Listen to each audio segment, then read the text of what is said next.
The US and India signing, let's return to that story, this framework 10-year deal for collaboration on defence at the ASEAN Defence Ministers Meeting. We look at what that might mean for the Indo-Pacific region with Amitendu Palit. He's Senior Research Fellow and Research Lead of Trade and Economics at the Institute of South Asian Studies at the National University of Singapore. He's speaking live to us from Kolkata. Dr. Amitendu, on this deal, of course, there are larger tensions between the US and India more recently over trade tariffs.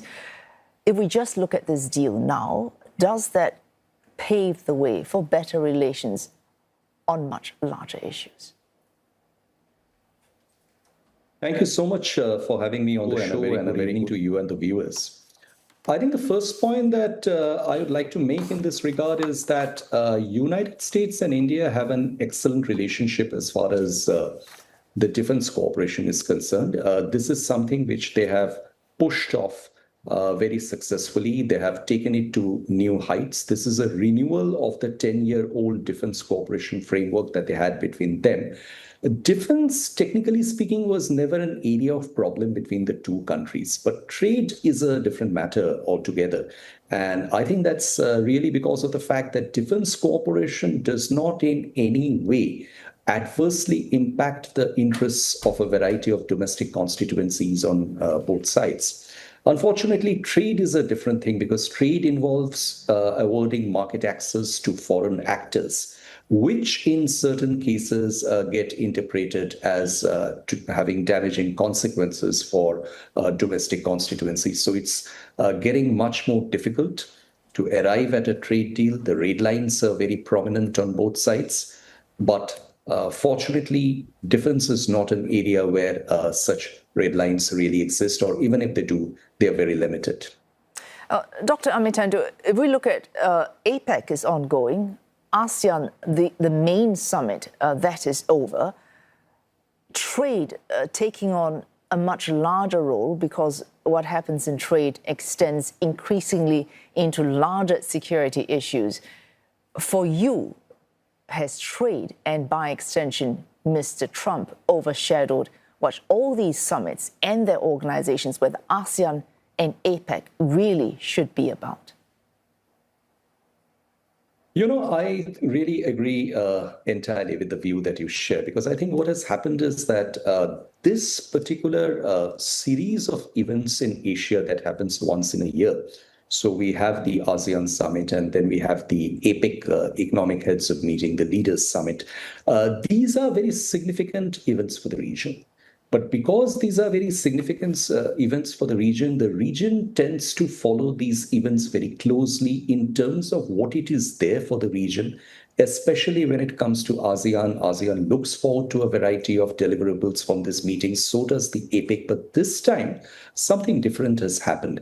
This time, the entire focus has been on President Trump's itinerary in Asia and the kind of engagements that he is having with various leaders of states, both in ASEAN as well as outside ASEAN.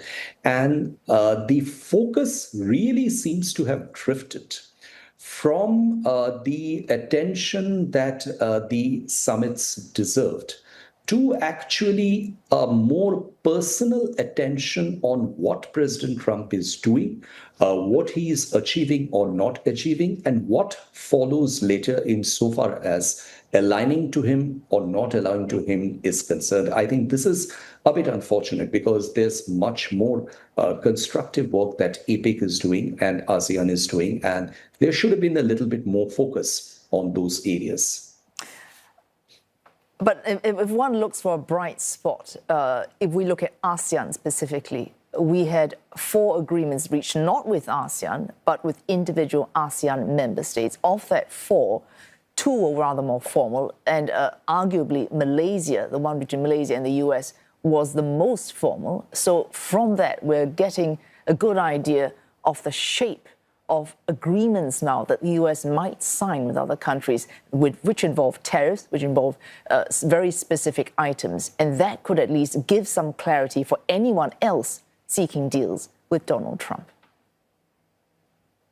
You know, I think there is a very significant character to the trade agreements or economic partnership agreements or economic, buying and selling agreements, if one can define it, between United States and Malaysia and Cambodia that have been signed and the ones that are to follow with Vietnam and Thailand.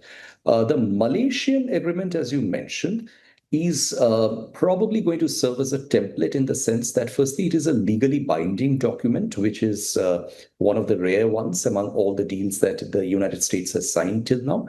And number two, it is characterized by the fact that there are very specific provisions on economic security in this agreement and the one that has been done with Cambodia. And the Article 5 of both agreements mentions that Cambodia and Malaysia will be working with the United States on the subject of economic security to the extent they are not going to take any steps which does not align with the US security interests.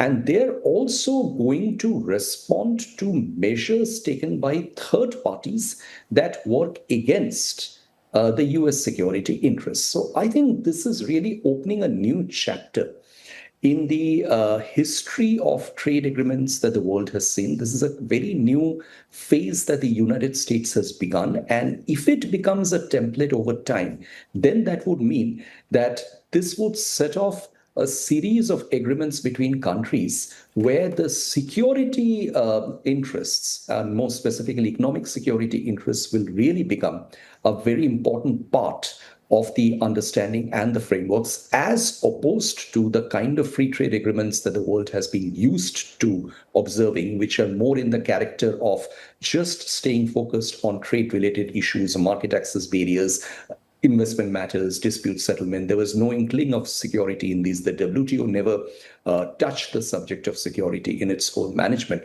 But what we are getting to see now through these specific agreements with Malaysia and Cambodia are a whole new ball game altogether.